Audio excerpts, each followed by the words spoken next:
C'est en 1978 que naît Alexandre Jouan-Arcadi, ce qui lui fait maintenant 42 ans, fils du cinéaste Alexandre Arcadi et de la critique de cinéma Marie-Jo Jouan. Aujourd'hui, on connaît Alexandre Arcadi sous le nom de Alexandre Aja, et c'est devenu un réalisateur français plutôt reconnu puisqu'il tourne assez régulièrement aux États-Unis, entre autres. Pourtant, Alexandre Aja, il a démarré en 82 en tant qu'acteur dans Le Grand Pardon de son père Alexandre Arcadi. Il a enchaîné en 83 par Le Grand Carnaval, toujours de son père. En 89, il joue dans L'Union Sacrée, de son père toujours, et en 92 dans Le Grand Pardon 2, toujours le film de son père. C'est donc vers une carrière d'acteur qui semble se diriger, pourtant il va basculer en 97 en co-réalisant avec Grégory Levasseur le court-métrage Over the Rainbow.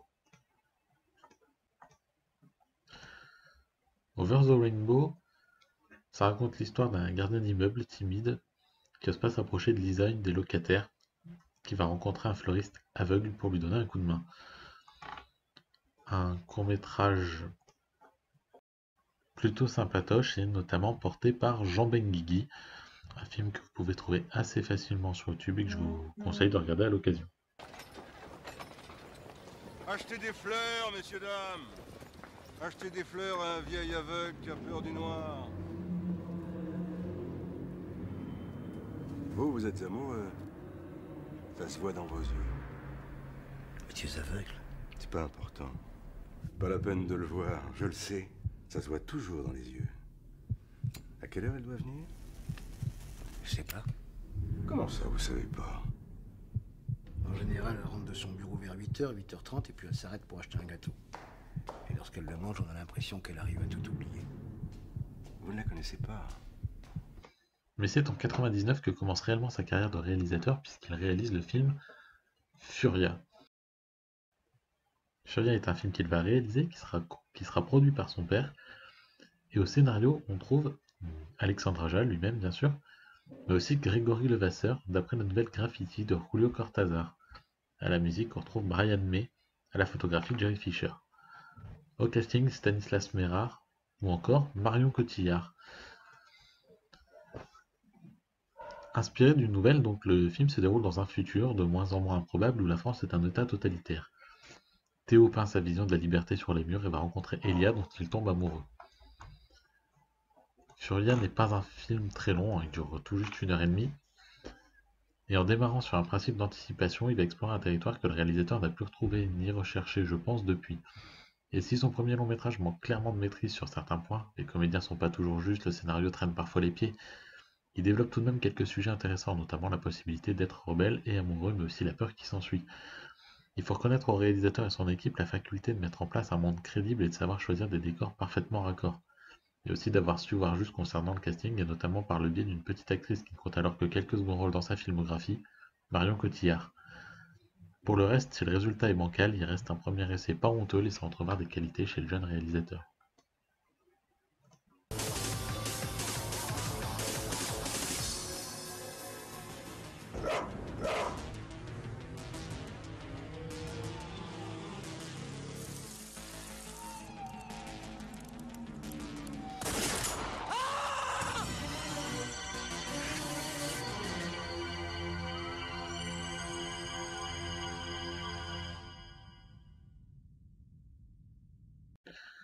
En 2000, Alexandre Aja prend la place de réalisateur de seconde équipe sur le film Là-bas mon pays de son père.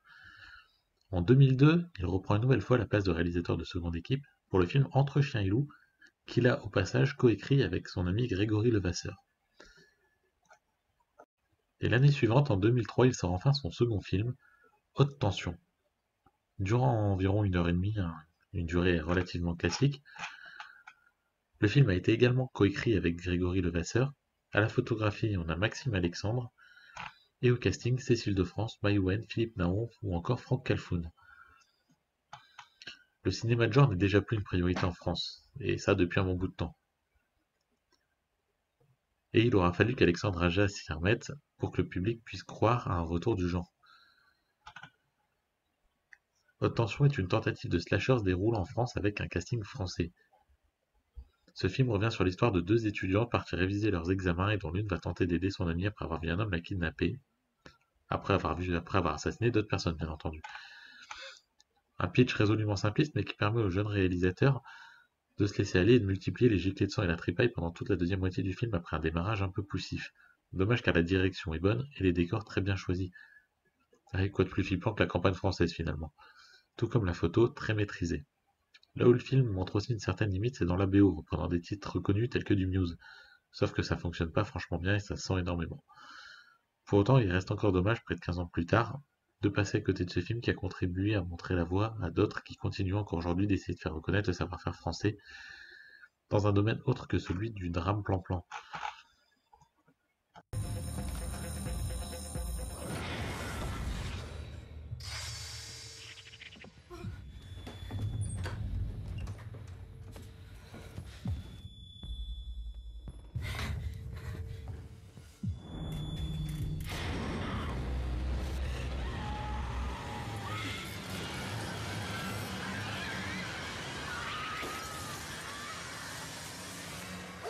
Je laisserai plus jamais personne se mettre entre nous.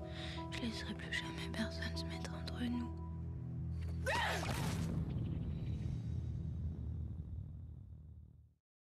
En 2004, il reprend la caméra pour être de nouveau réalisateur de seconde équipe sur le film Mariage mixte de son père une nouvelle fois. Retour derrière la caméra en 2006 pour Alexandre Aja, qui coécrit avec Grégory Levasseur le remake de La colline à des yeux de Wes Craven.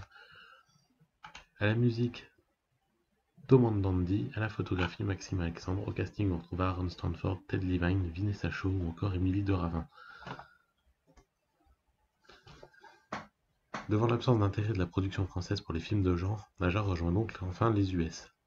Il y raconte l'histoire d'un ancien policier et sa femme qui fêtent leur anniversaire de mariage et amènent leur famille avec eux, mais cela ne va pas bien se passer. Si le film de Craven reste un monument du genre, il ne sera que peu présent sur ce remake, Aja le reconnaît sans peine. Ce qui n'empêche pas le réalisateur français de réactualiser le film avec une efficacité surprenante. L'original vu aujourd'hui est un film assez long et qui a indiscutablement pris un petit coup de vieux. Cette vision, tout en conservant une certaine lenteur, permet d'installer une ambiance oppressante et chaude au film qui se clôt sur un déchaînement de violence et un gore pour le coup salvateur car il permet enfin de respirer. Mettant en fond les essais nucléaires au sein de cartons évitables en début de film, il parvient en outre à faire jouer de bons acteurs et créer une véritable tension et une peur de chaque instant, sans pour autant négliger de caractériser ses tueurs. Un tour de force que l'on peinait à imaginer lors de l'annonce du film, et ce malgré les qualités déjà entrevues dans Haute Tension. Il y a du monde par ici. Des gens habitent, vivent dans ces collines. Tiens. Oh, l'ami. Hey.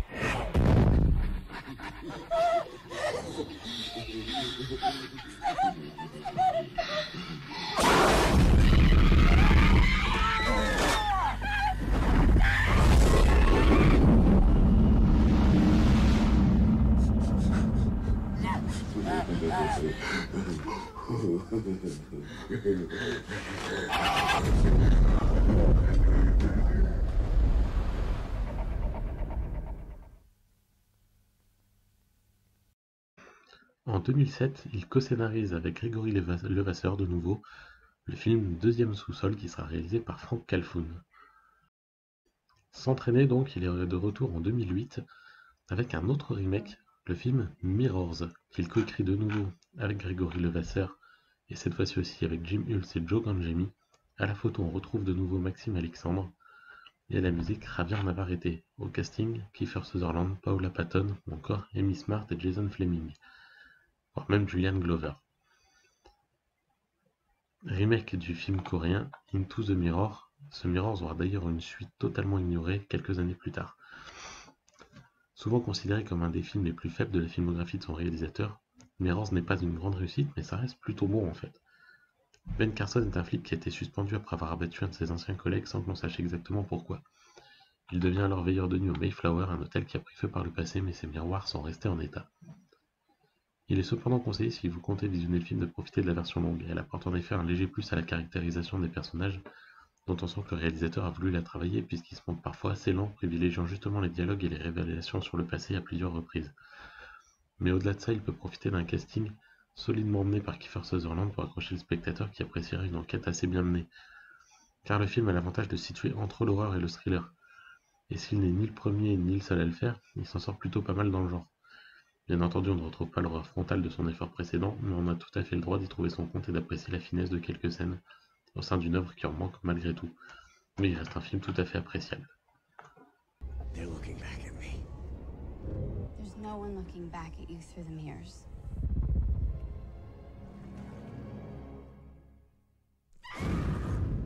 Oh my god. They can get at you anywhere. Michael? There's something in the house. You have to be very brave.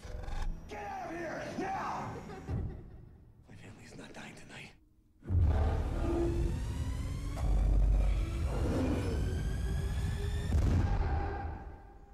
What do you want?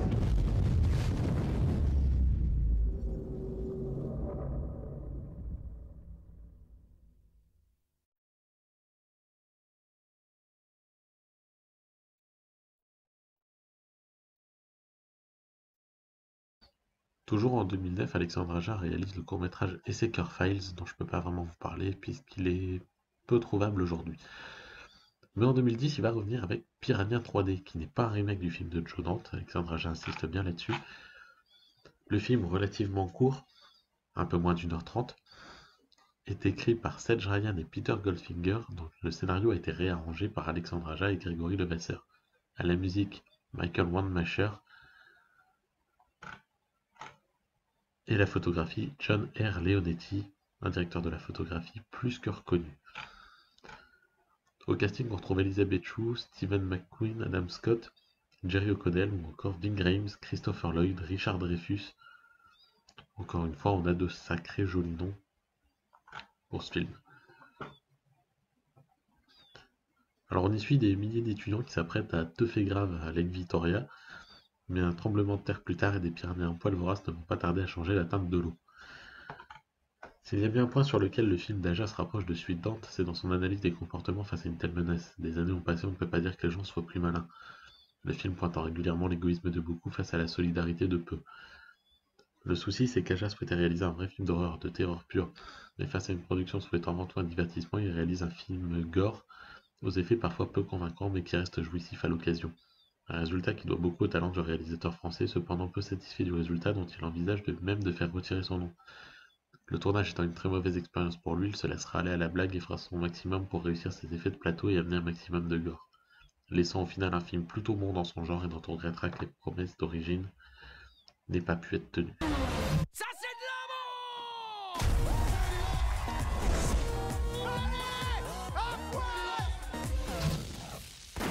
Le shérif a déclaré l'état d'urgence. Pas de blême! On a des réserves de bière! Le piranha chasse en meute. La première morsure fait couler le sang. Et le sang attire la meute.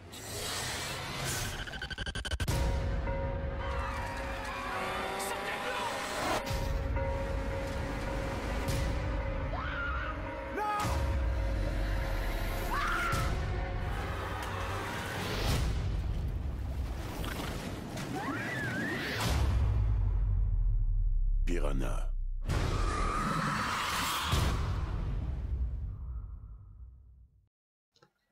En 2012, Aja produit et co-scénarise toujours avec Grégory Levasseur Le Maniaque de Frank Calfoun. Il produira également Rock the Casbah de Laila Marakchi, qui deviendra sa femme au passage. En 2014, Alexandre Aja revient, cette fois-ci avec un film adapté d'un roman de Joe Hill, le fils de Stephen King. Il adapte Horns, ou Korn en France. Un film un peu plus ambitieux que d'habitude puisqu'il dure près de 2 heures. Cette fois-ci, le scénario est écrit par Keith Bunyan, à la photographie Frédéric Helms, à la musique Robin Couder. Au casting, on retrouve Daniel Radcliffe, Max Minghella, Joe Anderson, Juno Temple, Heather Graham, James Remar ou encore David Morse. Et le film sera, à mes yeux, une vraie réussite. Déjà parce que Stephen King est présent régulièrement sur le plateau pour épauler l'équipe et pour leur donner un peu de son expérience. Pour revenir un peu sur l'histoire, ça raconte l'histoire de Ignatius Perrish, qui va se réveiller avec une sacrée gueule de bois et découvrir que des cornes lui ont poussé sur la tête pendant la nuit. Il va aussi découvrir que sa petite amie a été tuée. À partir de là, il va essayer de retrouver le coupable. L'avantage, c'est que ces cornes vont lui permettre de savoir ce que pensent les gens. Il va ainsi plonger clairement dans la noirceur humaine. Porté par les performances d'acteurs, notamment Daniel Radcliffe qui est excellent dans le film, mais aussi tout le reste du casting, on retrouve vraiment cette ambiance chère à Stephen King que son fils a su reprendre et réadapter, réactualiser dans son roman. Le résultat, c'est un film qui est vraiment beau par moments, avec une belle histoire d'amour au centre. Un film qui est aussi par moments assez effrayant et assez rock, il faut bien dire. Horns, c'est un film que j'ai beaucoup aimé, que je vous conseille de voir, même s'il a ses petits défauts, s'il a ses petites lenteurs. C'est vraiment un très bon film qui prouve une nouvelle fois les qualités du réalisateur. Dépassé. Reconnaissez-vous que vous l'avez tué? Ce serait un super scoop pour moi. J'ai une idée. Vous vous foutez sur la gueule et le vainqueur aura mon interview exclusive.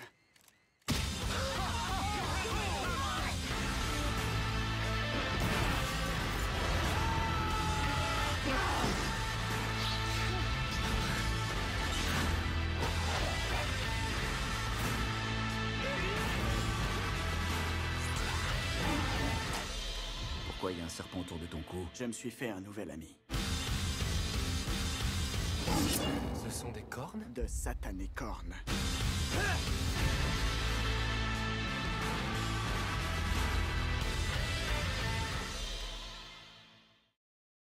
Et en 2014, il produit également le premier film réalisé par son compère scénariste, Grégory Levasseur, le film Pyramide. 2016, c'est le retour d'Aja, mais cette fois directement en DVD en France, avec le film La 9e vie de Louis Drax, adapté d'un roman de Liz Jensen sur la base d'un scénario de Max Minghella. À la photographie, on retrouve une nouvelle fois Maxime Alexandre, et au casting, Jamie Dornan, Aaron Paul ou encore Sarah Gadon. C'est étonnant qu'un film d'Alexandre Aja sorte de manière si discrète finalement en France, d'autant qu'il est plutôt bon, même si c'est pas le meilleur de son réalisateur. Louis Drax est un enfant qui a subi 8 accidents presque mortels. Un jour, il chute d'une falaise et son père également. Lui tombe dans le coma et se retrouve à l'hôpital. Le médecin chargé de s'occuper de lui s'intéresse à l'enquête sur les circonstances de l'accident et tombe amoureux de la mère de Louis Drax. Adapté d'un roman, La 9e vie de Louis Drax est un film qui tourne vers la jeunesse, adapté à un public plus large que les habitudes du metteur en scène. Le film démarre sur un passage quasi Spielbergien. Ce film profite en outre d'un casting parfait du début à la fin et d'une histoire aussi touchante que crédible. Il revient ainsi sur ce que peut ressentir un enfant quand ses parents se séparent, déchirés entre les deux. On découvrira toute l'histoire ainsi au fur et à mesure qu'elle se déroule.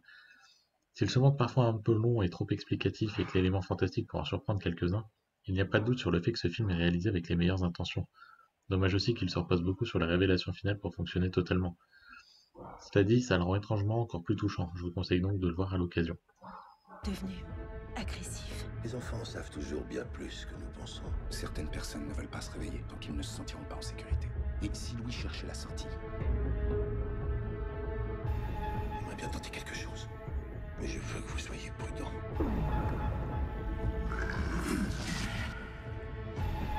Oui, c'était vraiment un accident.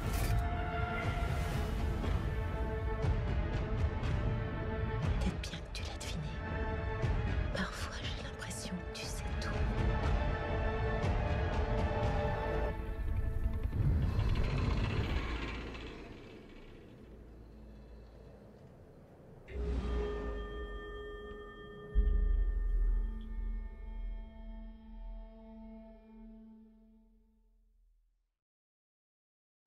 En 2016 toujours, le réalisateur produit également le film The Door, un film de Johannes Roberts.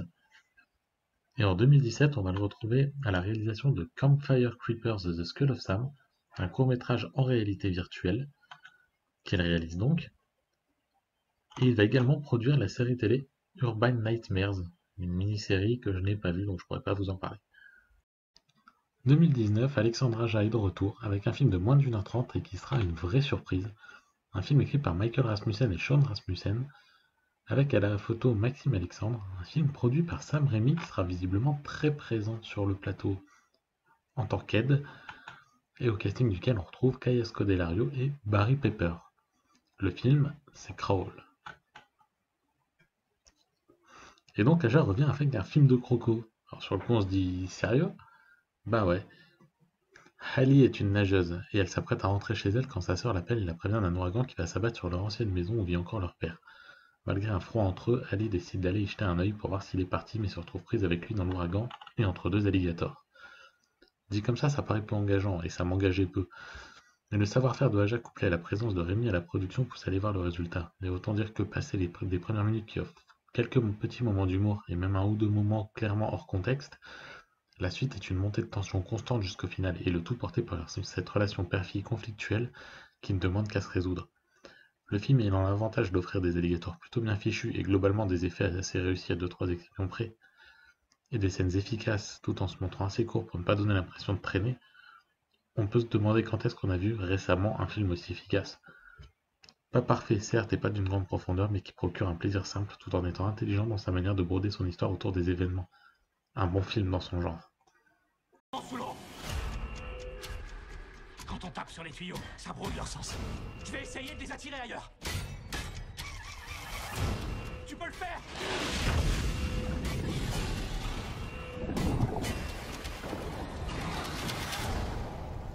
Faut que tu partes, maintenant. Je ne t'abandonnerai pas.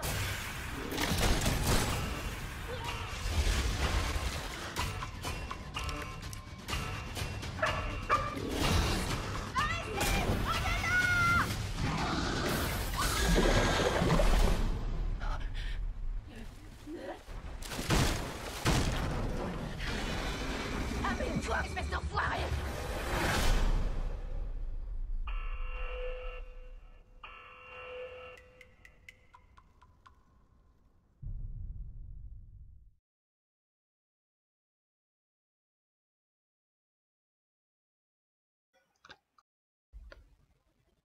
Réalisé par Alexandre Aja sur un scénario de Christy Leblanc, avec au casting Mélanie Laurent, la voix de Mathieu Amalric ou encore de Eric Carson-Macarel, Oxygène est un film surprenant sur certains aspects. Alors qu'il bossait sur un autre projet, Alexandre Aja a été stoppé dans son élan par la pandémie de Covid. Il a alors récupéré celui-ci qui semble tout à fait adapté. Une femme se réveille dans une boîte, a priori un caisson cryogénique. Elle n'a aucun souvenir. Pourquoi, comment, où est-ce que les petits poissons rouges?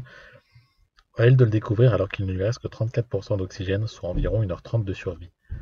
Projet porté au départ par Anna Tawai, finalement remplacée par Naomi Rapace, elle-même remplacée par Mélanie Laurent quand Netflix a récupéré le script pour le mettre entre les mains d'Alexandre Aja et lui proposer de le faire en français. Oxygène n'est pas follement original, mais il est diablement efficace. Que ce soit dans le choix de son actrice principale ou des voix qui l'accompagneront, Amalric en IA est absolument génial. Aja a su trouver les ingrédients parfaits pour un huis clos qui parvient à être tendu du début à la fin. Si d'autres films, dont Génial Blue Ride, ont déjà montré que la recette était viable, la décliner n'est pas toujours synonyme de réussite. Tout n'est pas parfait, on peut parfois regretter que les souvenirs qui reviennent soient traduits de façon un peu grossière à l'écran, dénotant un certain manque de subtilité. Le plan final étant lui aussi assez dispensable, tout comme globalement les dernières minutes qui ont tendance à faire de la dernière seconde une obligation. Des facilités qui n'empêchent pas le réalisateur de proposer quelques moments surprenants et quelques plans d'une vraie beauté, le tout pour un exercice de style assez maîtrisé.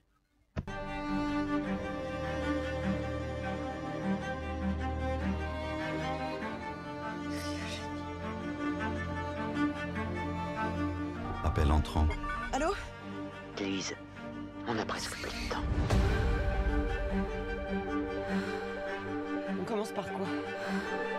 Vous avez toutes les réponses. Comprenez ce qui déclenche vos souvenirs.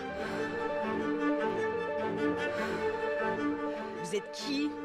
Pourquoi vous me faites ça? Pourquoi vous me faites ça? Trop tard, ils sont là.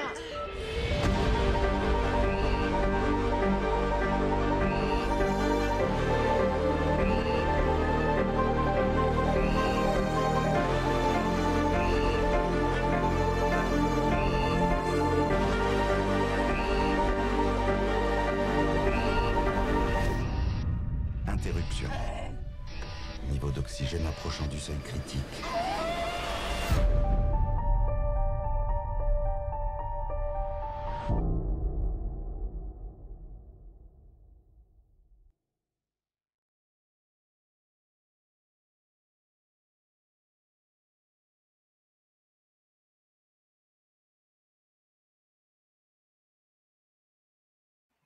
Il se murmure également qu'Alexandre Aja sera en train de réaliser un film de maison hantée, a priori pour Spielberg, ou en tout cas avec Spielberg à la production, et qui sera un film à choix multiples, Bref, un projet qui semble intéressant, et c'est en tout cas un des projets qu'on connaît au réalisateur et qui viendront gonfler une carrière déjà bien remplie malgré tout, et un réalisateur français de genre très intéressant.